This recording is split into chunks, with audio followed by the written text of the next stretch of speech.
আসসালামু আলাইকুম। আমি মোসাম্মদ শায়লা বাসার ম্যাডাম, রাজশাহী কোর্ট মহাবিদ্যালয় অ্যাকাউন্টিং বিভাগ। প্রিয় শিক্ষার্থীবৃন্দ, অনলাইন ক্লাসে তোমাদের স্বাগতম। তোমরা সবাই কেমন আছো? আশা করছি তোমরা সবাই ভালো আছো, সুস্থ আছো এবং স্বাস্থ্যবিধি মেনে চলছো। আজকে আমরা আলোচনা করব বাজারজাতকরণ নীতিমালার 7ম অধ্যায়। এই অধ্যায়ের বিষয় হচ্ছে নতুন পণ্য উন্নয়ন এবং পণ্যের জীবনচক্র কৌশল।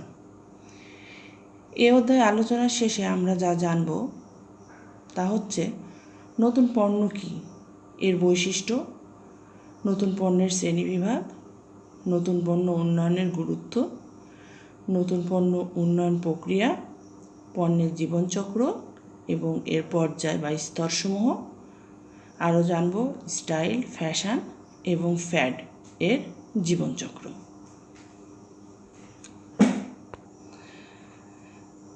তাহলে চলো এবার আমরা মূল আলোচনায় যাই। এখন আমরা আলোচনা করব নতুন পণ্য। নতুন পণ্য পড়ার আগে আমরা জানব পণ্য কী। আমরা এর আগের অধ্যায়ে কিন্তু পড়েছি পণ্য কী। পণ্য কী? যে যা মানুষের অভাব বা প্রয়োজন মেটাতে সক্ষম, এমন সব কিছুকে পণ্য বলে। তাহলে এখন আমরা জানব নতুন পণ্য কী। নতুন বলতে আমরা কি? আমরা সবাই জানি যা সম্পূর্ণরূপে নতুন, সেটাই হচ্ছে নতুন পণ্য। অর্থাৎ দেখো, পূর্বে অস্তিত্ব ছিল না এমন যে কোনো পণ্য যদি বাজারে আসে, সেটাই কিন্তু পণ্য, নতুন পণ্য। এটি কিন্তু একেবারেই বাজারে নতুন। বাজারজাতকরণের ভাষায় নতুন পণ্য বলতে সম্পূর্ণ নতুন, প্যাকেজিং পরিবর্তন, গুণগত মানের পরিবর্তন, আকার পরিবর্তন, বৈশিষ্ট্য পরিবর্তনজনিত পণ্যকে বোঝায়। ফিলিপ কটলার এবং গ্যারি আর্মস্ট্রংয়ের মতে new product is a good, service or idea that is perceived by some potential customers as new. অর্থাৎ নতুন পণ্য হচ্ছে পণ্য, সেবা বা ধারণা যা কিছু সংখ্যক সম্ভাব্য ক্রেতার কাছে নতুন হিসেবে গৃহীত হয়।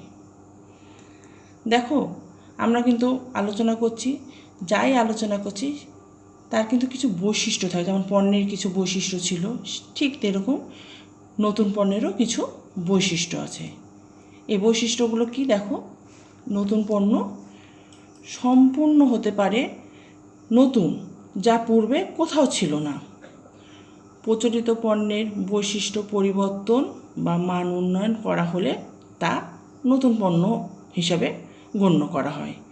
আবার দেখো, বাজারে বিদ্যমান আছে পণ্য, সেই পণ্যের অনুকরণে তৈরি হলেও সেটা হবে নতুন পণ্য। ক্রেতা বা ভোক্তার কাছে নতুন হিসাবে মনে হলেই সেটা নতুন পণ্য হবে, হিসাবে গণ্য হবে।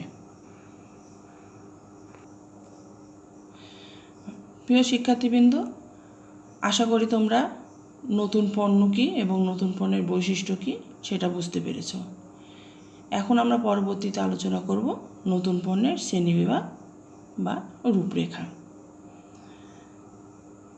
বোজ অ্যালিন এবং হ্যামিল্টন নামক একটি বিখ্যাত প্রতিষ্ঠান 700 কোম্পানির ওপর গবেষণা করে কোম্পানি ও বাজারের দৃষ্টিকোণ থেকে 6 প্রকারের নতুন পণ্যের ধারণা প্রদান করেছে।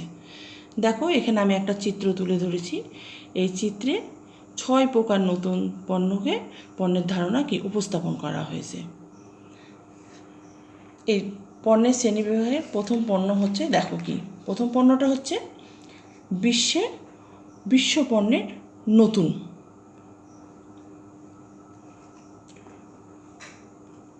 এ ধারণা নতুন পণ্যের সম্পর্কে নতুন বাজার সৃষ্টি করে। অর্থাৎ পূর্বে বিশ্বে কোথাও এই পণ্যের কোনো অস্তিত্ব ছিল না, এটা সম্পূর্ণরূপে বিশ্বে নতুন। এটা হচ্ছে বিশ্ব নতুন পণ্য। যেমন দেখো যে এইডসের ওষুধ, সৌরশক্তিচালিত গাড়ি কোনো কোম্পানি বাজারে ছাড়লে তা বিশ্বে নতুন পণ্য হিসেবে বিবেচিত হবে। 2 নম্বর শ্রেণী বিভাগ হচ্ছে নতুন পণ্যের সারি। নতুন পণ্যের সারিটা কি দেখো, যে এক্ষেত্রে কোম্পানি কোনো নতুন শাড়ির পণ্য বাজারজাতকরণ শুরু করে, অর্থাৎ এতদিন কোম্পানি যেসব শাড়ি পণ্য বাজারজাতকরণ করতো, এখন তার বাইরে নতুন কোনো শাড়ি পণ্য বাজারজাতকরণ শুরু করছে। যেমন দেখো যে প্রাণ কোম্পানি বিভিন্ন ভোগ্য পণ্য বাজারজাতকরণের সাথে সাথে নতুন করে কি করছে, বিভিন্ন ধরনের গুঁড়া মশলা বাজারজাতকরণ করছে। এটা কি করছে, তার আগের শাড়ির সাথে নতুন একটা পণ্য সারি যুক্ত করছে, এটাই হচ্ছে নতুন পণ্য সারি। 3 নাম্বার কি, বিদ্যমান পণ্য সারিতে সংযোজন। বাজারে আসা মোট নতুন পণ্যের 26%ই আসে এভাবে। এখানে কোম্পানি বিদ্যমান পণ্য সারিতে একই জাতীয় আরেকটি নতুন পণ্য সংযোজন করে। অনেক ক্ষেত্রে কি করে দেখো, যে প্যাকেটের আকার, গন্ধ, সাইজ প্রভৃতি পরিবর্তন করে বিদ্যমান সারিতে নতুন পণ্যে সংযোজন করে। যেমন দেখো, আমরা সবাই জানি যে কোমল পানীয় কি, কোকোকলা। এটা কি, এটা আমাদের বিদ্যমান একটা পণ্য। এখানে কি করছে, নতুনভাবে কি সংযোজন করছে, যে ডায়েট পানীয়, কী হচ্ছে, কোকোকলা ডায়েট পানীয়, এটা হচ্ছে নতুনভাবে সংযোজন করছে। তারপর দেখো আরেকটা হচ্ছে কি, বিদ্যমান পণ্যের উন্নয়ন ও সংস্করণ।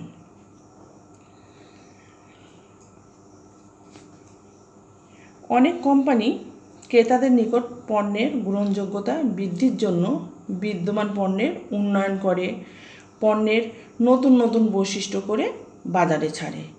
এগুলো নতুন পণ্য হিসেবে বিবেচিত হয়। এতে পণ্যের কার্যকারিতা বাড়ে, পণ্য ক্রেতাদের নিকট অধিক গ্রহণযোগ্য হয়।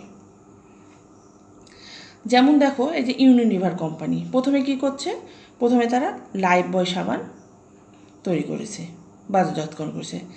তারপরে তারা কি করছে, Lifebuoy plus, Lifebuoy gold, Lifebuoy নিম, এভাবে একের পর এক কি পণ্যের নতুনভাবে উন্নয়ন করছে এবং সংস্কার করছে। পরবর্তী হচ্ছে কি, 5 নম্বর শ্রেণীবিভাগ হচ্ছে পূর্ণ অবস্থান গ্রহণ। বাজারে ছাড়া পণ্যের 7%ই আসে এই পূর্ণ অবস্থান গ্রহণ এইভাবে পণ্য বাজারে।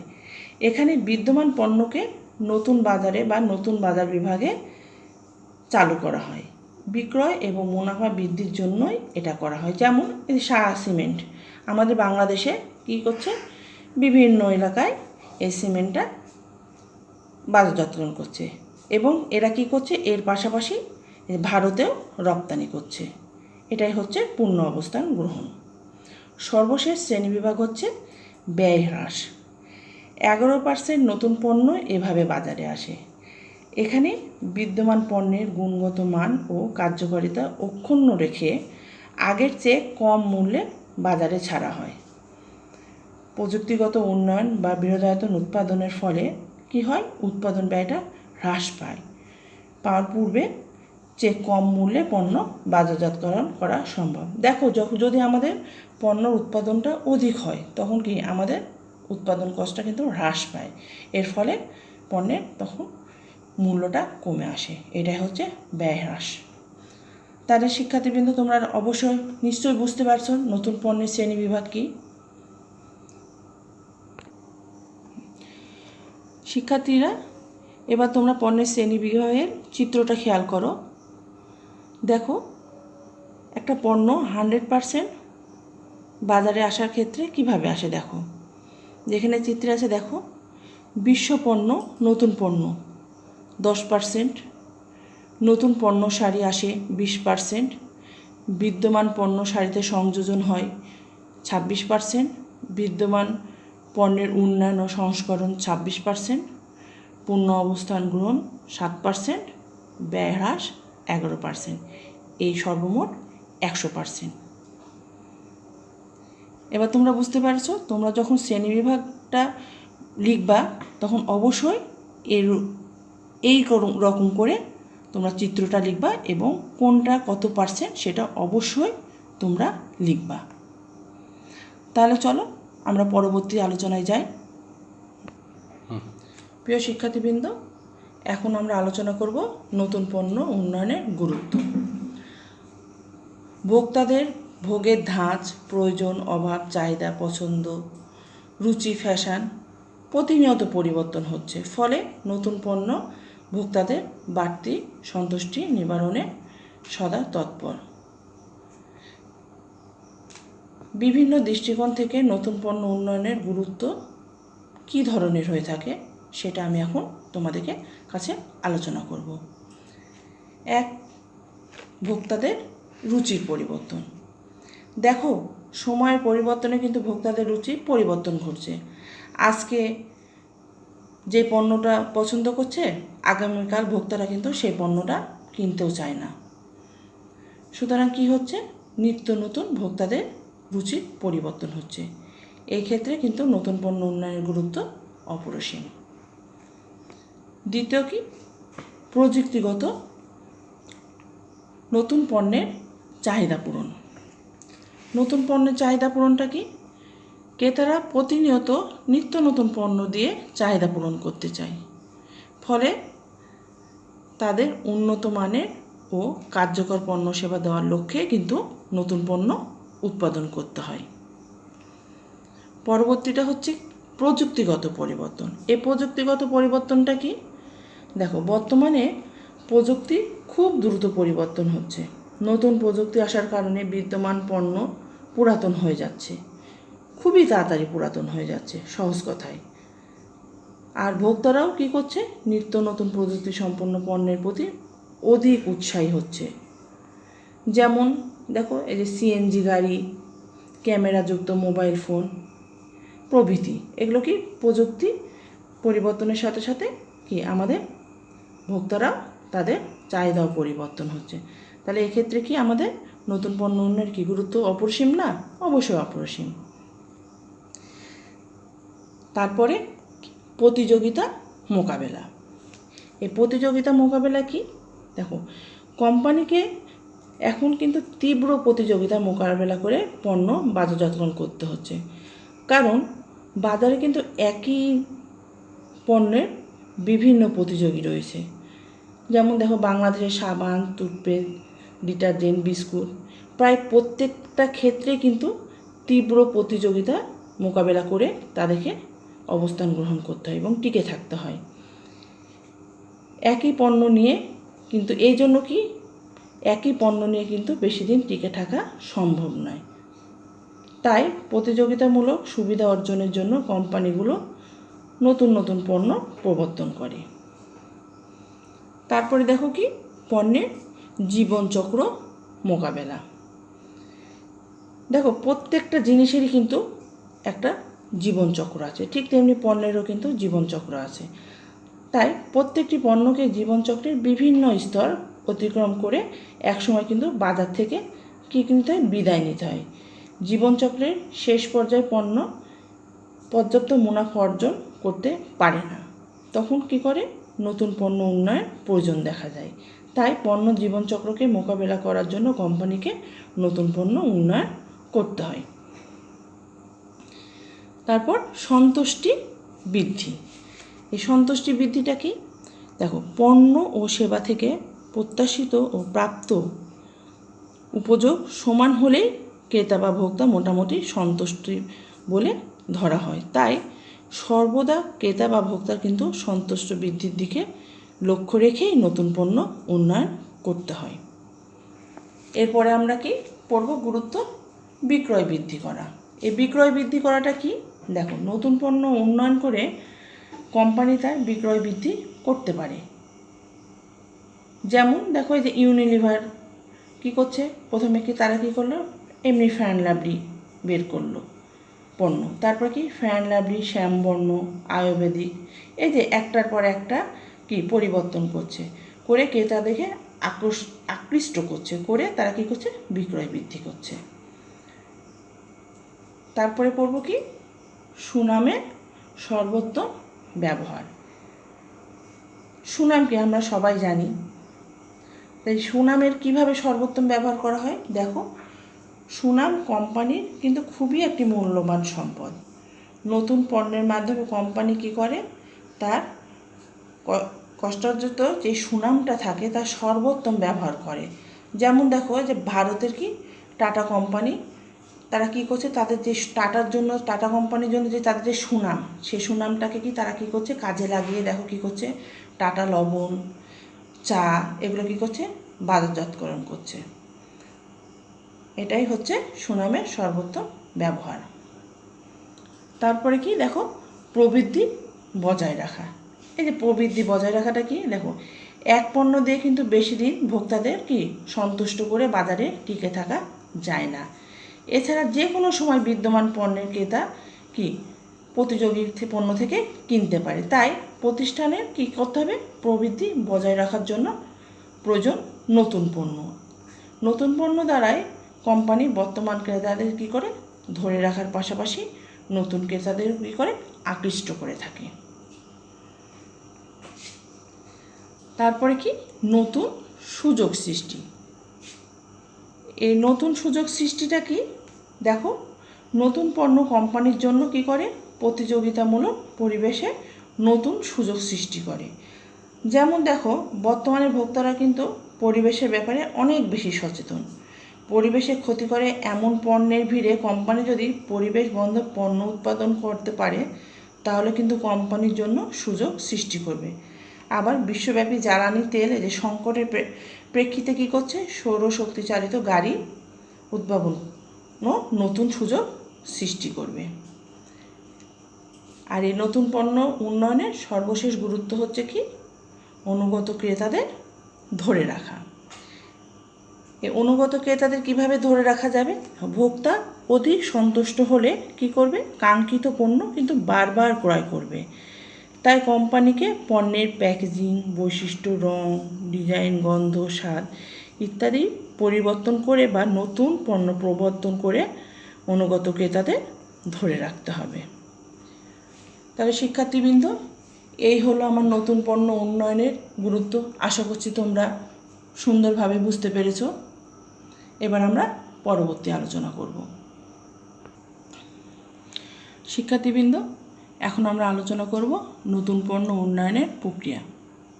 দেখো, নতুন পণ্য উন্নয়নের জন্য কোম্পানি বা প্রতিষ্ঠানকে কী করতে হয়, একটি নির্দিষ্ট প্রক্রিয়ার মধ্যে দিয়ে অগ্রসর হতে হয়।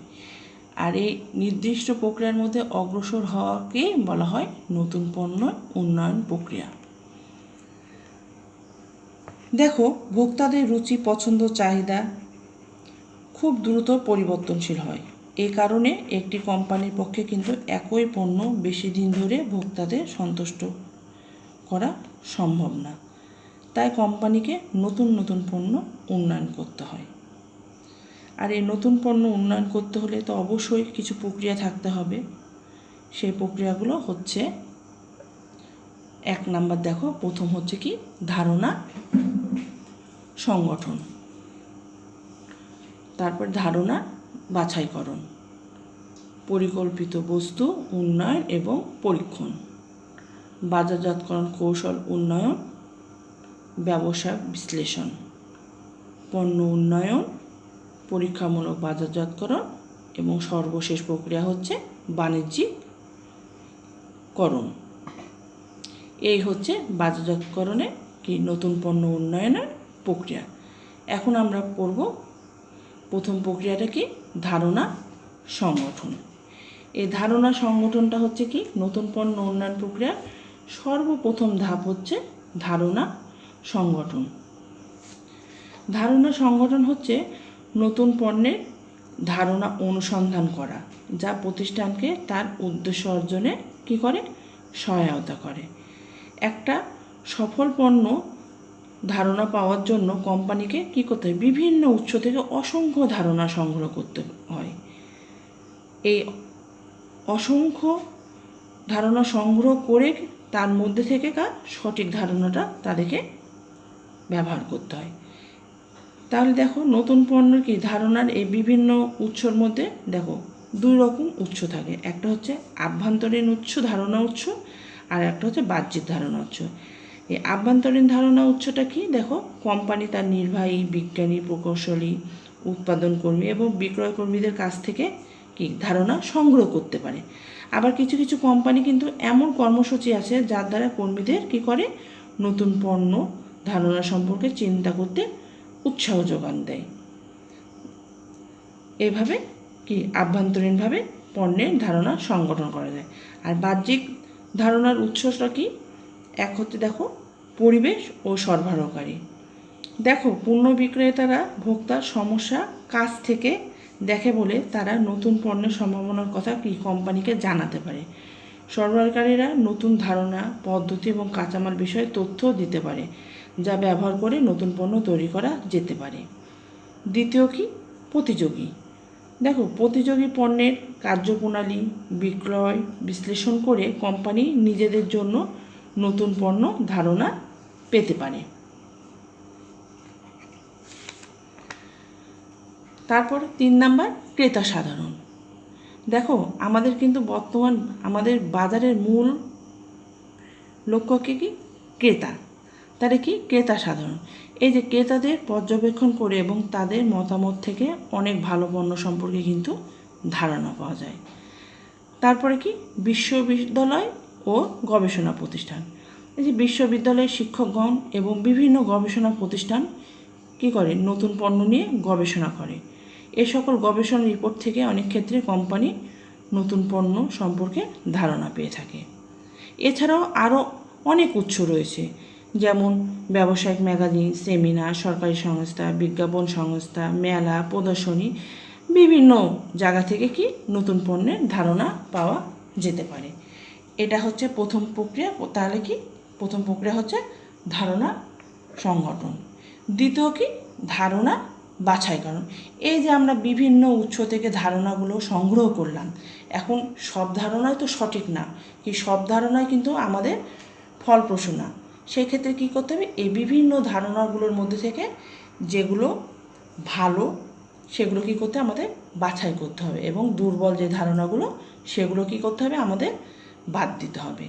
এক্ষেত্রে আমাদের খেয়াল রাখতে হবে যে আমরা যে ধারণাটা নিব সেটা সত্যি কি পণ্য জন্য ভোক্তাদের কি চাহিদা থাকবে, এটি কি কোম্পানির জন্য ভালো হবে, পণ্যটি কি কোম্পানির উদ্দেশ্য বা কৌশলের সাথে সামঞ্জস্যপূর্ণ হবে, পণ্যটি উৎপাদনের জন্য প্রযুক্তি এবং যন্ত্রপাতি কি প্রতিষ্ঠানের আছে, এটি কি মুনাফার জন্য যথেষ্ট সম্ভাবনাময়, এগুলো আমাদের বিচার বিশ্লেষণ করতে হবে। তারপর দেখো তৃতীয় প্রক্রিয়া হচ্ছে কল্পিত বস্তু উন্নয়ন ও পরীক্ষণ। এই যে আমরা ধারণাগুলো বাছাইকরণ করলাম, বাছাইকরণের পরে এটা কী করতে হবে, এই যে আমরা কল্পনা করলাম, পরিকল্পনা করলাম, সেটা কী করে তার উন্নয়ন করতে হবে এবং সেগুলো কি পরীক্ষা করতে হবে। তো এইটার উন্নয়ন করতে হবে কীভাবে, কি এই ধারণাটা নিলাম সেটা কি পণ্যে রূপান্তর করতে হলে ভোক্তারা কী কী সুবিধা পাবে সেটা কিন্তু এখানে বর্ণনা করতে হবে। আর পরীক্ষণের ক্ষেত্রে কী করতে হবে, এ পর্যায়ে কল্পিত বস্তু একদল ভোক্তাদের সামনে তুলে ধরা হবে এবং তাদের মতামতের মাধ্যমে এটি পরীক্ষা করা হবে। এটা এক ধরনের বাজারজাতকরণ গবেষণা, যেখানে কি গবেষক ভোক্তাদের কাছে কল্পিত বস্তুটি ভাষা এবং চিত্রের মাধ্যমে উপস্থাপন করে। এর মাধ্যমে কি হয়, কল্পিত বস্তুটি ভবিষ্যতে বাজারে আসলে ভোক্তাদের কাছে কতটুকু গ্রহণযোগ্যতা হবে সেটা অনুমান করা যায়। এখন আমরা পড়ব বাজারজাতকরণ প্রক্রিয়ার চতুর্থ ধাপ। এই চতুর্থ প্রক্রিয়াটা কি, বাজারজাতকরণ কৌশল উন্নয়ন।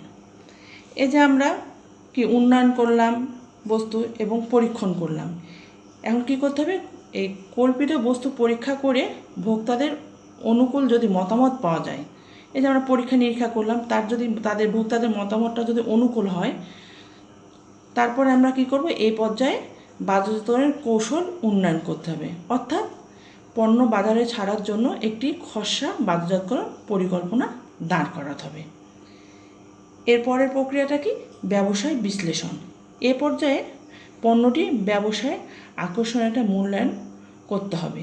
এক্ষেত্রে বিক্রয় খরচ মুনাফা বিশ্লেষণ করে দেখতে হবে নতুন পণ্যটি কোম্পানির জন্য লাভজনক হবে কি না, সেটা অবশ্যই খেয়াল করতে হবে। এবং কি হবে, ব্যবসা বিশ্লেষণের ক্ষেত্রে নতুন পণ্যের সম্ভাব্য মুনাফার যোগ্যতা এবং ব্যবসায় বাজারের সাথে তা উপযুক্ত পরিমাপ করতে হবে। এর পরের প্রক্রিয়াটা কি, পণ্য উন্নয়ন। দেখো, বাজার বিশ্লেষণের মাধ্যমে কল্পিত বস্তুটি আকর্ষণীয় যদি হয় বলে প্রমাণিত হয়, তাহলে কি করবে, কোম্পানি পণ্য উন্নয়ন পর্যায়ে যাবে। এই পর্যায়ে কল্পিত বস্তু থেকে বাস্তব পণ্য তৈরি হবে। সর্বশেষ প্রক্রিয়াটা কি, পরীক্ষামূলক বাজারজাতকরণ। অর্থাৎ এ পর্যায়ে কী করবে, ভোক্তা পরীক্ষায় উত্তীর্ণ পণ্যটি ও তার বাজারজাতকরণ কর্মসূচিকে এমন বাজার পরিবেশে পরীক্ষামূলকভাবে ছাড়া হবে যা পণ্যটিকে বাস্তব অবস্থায় মোকাবেলা করতে পারে। অর্থাৎ পণ্যটিকে পরীক্ষামূলকভাবে বাজারজাতকরণ করা হয়।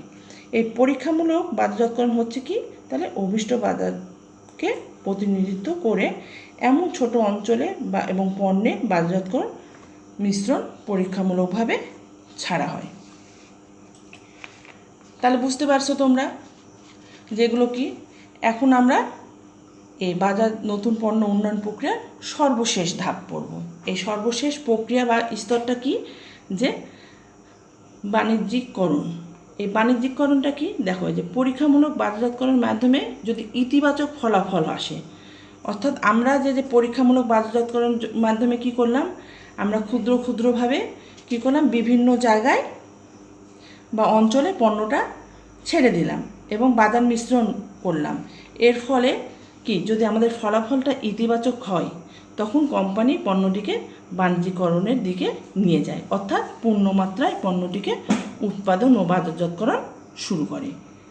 তাহলে শিক্ষার্থীবৃন্দরা, তোমরা অবশ্যই বুঝতে পারছো বাজারজাতকরণ প্রক্রিয়া কি।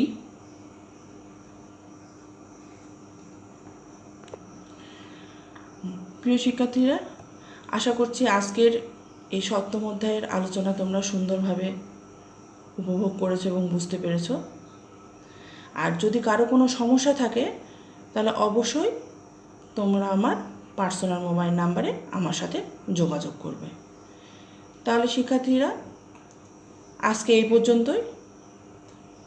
তোমরা সবাই ভালো থাকো, সুস্থ থাকো এবং কি করবা, যে স্বাস্থ্যবিধি মেনে চলবা। তাহলে আজকে এই পর্যন্তই। আল্লাহ হাফেজ।